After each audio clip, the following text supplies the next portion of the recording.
Hello there. Well, I'm in pain, lots of pain. Well, the early 80s, I suffered a back injury, believe it or not, from watching television. Yeah, more about that later. And it plagued me for a considerable number of years. The first year I had this injury, I had 76 days off work. There were some physio exercises that helped, and I will share those with you later. But I made a lifestyle change. Probably 10 years after the initial injury, and certainly for the last 20 years I've had virtually no back pain because of that until yesterday. But I'm going to share that with you as well. So my fellow back pain sufferers, welcome to Grey Matters.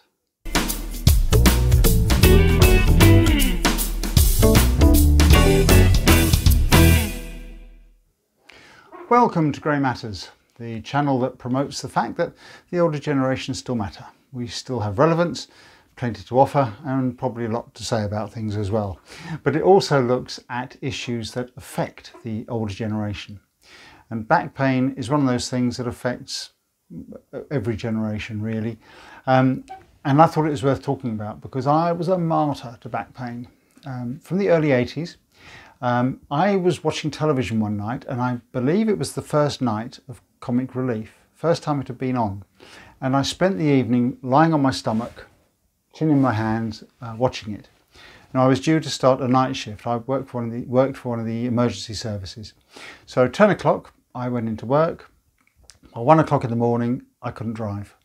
Every time I lifted my clutch foot or pressed my clutch foot down, I had searing pain shooting up my back. Saw the doctor, who put me on a heavy dose of ibuprofen for long term. I mean, big bottles of the stuff. And I don't suppose they knew the risks of ibuprofen back then, but I was on that for at least a couple of years, 4 a day, and pretty much double dose, I think, of what you normally get. It was probably a year after that that I got to see a consultant who basically told me three things. Firstly, that I'd got arthritis in the spine. Secondly, that I had slipped a disc at some point, probably that night when I was watching television. And thirdly, that the vertebrae L3 was degenerating. Now, L3 is, I believe, the largest of the vertebrae. It's down at the bottom and it weight bears for the rest of the spine. And it was actually smaller than the vertebrae above. So that was going to cause problems in itself. But the consultant said he didn't intend to operate. There was nothing really could be done. It was all degenerative. And the best thing I could do was go to the gym and build up my core strength, build up the muscles that would help to support the spine. So I did that for about 7 years. And to be frank, it didn't really make a lot of difference. My employers sent me to their convalescent centre, and I was there for 2 weeks with a very strict physio regime. 8 o'clock up in the morning, and hydrotherapy, then breakfast, and then the rest of the day was spent doing 40 minutes of physio, 30 minutes of rest with hot towels, and then back to 40 minutes of physio, 30 minutes rest, and so on, all day long, break for lunch until 5:30 in the evening. Did that for 2 weeks. Now, the only thing I really came away with from that were some exercises, 3 of which I found to be particularly effective, and I continue to do if I ever need to just stretch that back out a little bit. And I will share those with you later in the video. But then I made a lifestyle change. I changed my roles within my job. Before, my job involved either lots of walking or lots of driving. My new role, I was basically autonomous. I could choose what I wanted to do. I had my own office. I used to drive out for appointments. I could walk to those appointments that were close. And I found that if, for example, driving into work of a morning, my back hurt, I probably wouldn't go out again that day. I'd shift appointments around so I could have a day in the office. If I found sitting at my desk was causing me back pain, I would then go out and do some appointments, or I'd go for a walk. And managing the pain that way worked really well.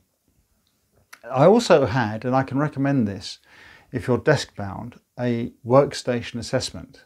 Occupational Health will do that. I believe you're entitled to one of these, even if your firm doesn't have its own occupational health department. But you need to check up on that. But that made a big difference because they assessed my workstation, they assessed my desk and everything that I had there. And they said, because you're right-handed, you're favouring your right hand with everything. You've got your computer monitor in front of you, but your phone, your keyboard, mouse, your coffee cup, your filing drawers, everything is to your right. So everything you're doing is favouring the right hand side. So they put my telephone to the left. They put my filing drawers to the left, kept my mouse and my coffee cup to the right. So the day was spent more evenly moving things about. And you know, it actually did make a difference. Keep that in mind. I also was able to get through the firm an orthopaedic office chair. Loads and loads of adjustments. Again, it made a big difference. But it was that lifestyle change in changing that role that had the big effect. Because after a few years, we moved to the house we're in now. And at the front of it was a big hedge. And I decided that had to go. So I dug it out. 3 days I spent digging, pulling it out. And my wife said, you are so going to suffer with your back for doing that. And I didn't. 3 days after, I felt a slight twinge, and that was it. Now, I could never have done that sort of work before. And I am wondering if that diagnosis was slightly misdiagnosed, because things like arthritis don't go away. So I wondered if that was in fact a correct diagnosis, because for 20 years I had virtually no trouble. That first year of the back pain, 76 days off during that year. And I hadn't realised really that that lifestyle change had made a difference till I got a letter from my employer congratulating me on going for 12 months without a day off sick, which was unheard of really with that back. So it had made a big change. And until yesterday, when I was bending over a lot, I was making something in the garden and I lifted a couple of heavy items. At the end of the day, I said to my wife, oh my God, my back's hurting again. It hasn't hurt like this for years. Straight back onto the painkillers, and it's okay. I'm just resting it and being careful with it. But I'm also going to pick up on these exercises again. And I think it's worth sharing those with you, okay? There's 3 in particular. So let's go, let's have a look at these. The first one is a good old standby, okay? It's basically a leg curl or a knee curl. And you can do this preferably on a firm surface like a floor. But I've done this lots of times when I wake up in the morning and think, oh, they're back stiff. Even on a mattress, doing this leg curl will really help stretch that back out, flatten it down a bit, and it takes a lot of the pressure off those vertebrae. So let's have a look at this now. Right, the first one is the knee curls, okay? So just bracing yourself against the floor, pull your knees up, get hold of your knees, and then pull them forward towards your chest as you exhale. Pull them as far forward as you can. That's now stretching out that part of the spine. Okay, breathe in as you put the knees back again.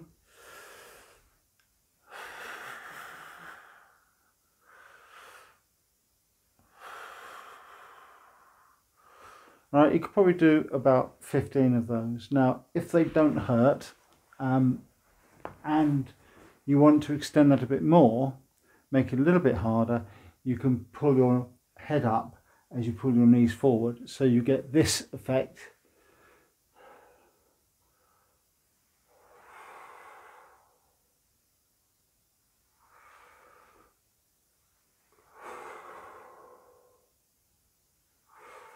Now, when you do that one, hold it for 2 or 3 seconds when you're in that position. Okay, so that's the knee curls. Hopefully that shouldn't cause your back any problem, and that is one that you can do on your bed as well if you need to. The second one was a knee roll, and you keep your body flat and you roll your knees over one way back and then over the other way, And that again, that helps to just rotate that spine a little bit, free up a little bit of movement. And we'll have a look at that one now. Right, knee rolls, these ones. Hands by your side for stability, and you roll your knees to the side. Now when you do this, you need to roll your feet together. Don't keep one on the floor, so you don't roll like that, so your knees are separated and both feet are on the floor. That foot needs to stay on top of the other. So the roll is like that. But you need to keep your shoulders on the ground, so the effect of it will be like that. As far down as you can, preferably touching the floor. If you can't touch the floor, don't force it, okay? Just leave it there for a few seconds and back up, pause, and then the same the other way. I've got a wall here, so I can't do that, okay? So down, keep shoulders on the floor, and back up, pause, and down the other way. Probably 10 first time round, 15 would be your normal number. All right, so that's the knee roll. And finally, the one that's called happy cat, angry cat. Now, if you think about a happy cat, its back is normal. It's probably got a little bit of a dip in it. Angry cat, arched, right? And that's the basis really for this exercise. Let's have a look at happy cat, angry cat right now. Now this is happy cat, angry cat. Happy cat, your back is relaxed. Your arms shoulder width and below your shoulders. Your thighs should be at right angles and your back relaxed. So it should have an arch in it, a dip in it rather. Okay, that's your relaxed position.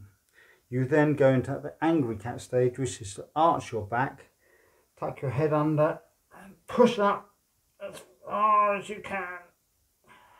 Wait a few seconds and back down to the relaxing position. Some people do it with their head up. That's painful. It can be painful because it's pulling on the wrong part. So it's better to keep your head looking down. Arch your back up as far as you can. Hold it a few seconds and back down to relax, but exaggerate that relax so that your back is dipping. That can put strain on, that can hurt, but it's meant to for this particular exercise. It doesn't matter too much if it's hurting. Don't force it though, and don't hold it too long if it's hurting. Okay, so that's the happy cat, angry cat. Now, I must stress that I'm not a physiotherapist, I'm not trained, I have no qualifications. You do these at your own risk, but these were 3 of the exercises I was given by the physios to do, and they have helped, particularly the knee curl. When you wake up in that morning and your back's just a bit stiff, you can lie in bed and do it. Better to do it on a solid surface, but bed's just as good if you just need that little bit of stretch to get that back moving, get it a little bit more mobile and take some of that pain out and separate those vertebrae. Okay, so that's those 3 exercises. Back to me in the studio. So there you go, that's 3 exercises really worth doing and keep doing while you've got back pain. Let's just rewind a little bit to this lifestyle change. Not everybody's fortunate enough to be able to change their job, but you need to monitor what's causing your back pain. When does it hurt? Is it when you're at home and you're doing things around the garden? That's easy. You can moderate what you're doing. Work's not so easy. If you're working in a warehouse, on a building site, something that involves heavy lifting and your back's hurting through that, quite often you can't do much about it, and particularly on building sites where you're probably self-employed as well. I'm not suggesting that this is an easy fix for everybody, it's not. But if you can monitor what's causing the pain, and if you are based inside in an office or whatever, and you find that sitting down, standing up, bending or whatever is causing the problems, then you need to speak to your employer and say, I need to moderate what I'm doing. I need to change my role if possible to something else that doesn't involve those problems. Any employer worth their salt, if you're a good employee, will bend over backwards to try and help and keep you. They don't want your situation to go worse, and you take more time off work and more sick pay and all the problems that are associated with that. So do have a word, see what you can do, change what you're doing so the back pain doesn't happen so much. But that tip about monitoring it, seeing when it occurs, what are you doing at the time it occurs, keep a diary if necessary. That's a valuable tip, okay? And you can then build on that, okay? So we go. That's my little journey of back pain. It's getting a lot better again. It's not hurting so much now, and I hope in a couple of days' time I'll be back to full strength. It's been a remarkable 20 years of back-free pain. Back pain-free? Whatever. It's been a great 20 years. It's a shame it's come back. Never mind. Thank you for watching. If you've got any comments you want to make about back pain or about anything else, please leave comments below. Don't forget to subscribe, and then we'll keep you in touch with other videos. We've got a really good video coming up soon. I'll be chatting to a guy called Steve who made a really radical lifestyle change when he retired. No pipe and slippers for him, no bowls club for him. He and his wife went and did something quite extraordinary. And we'll be talking to Steve about that in a future video. Until then, goodbye for now.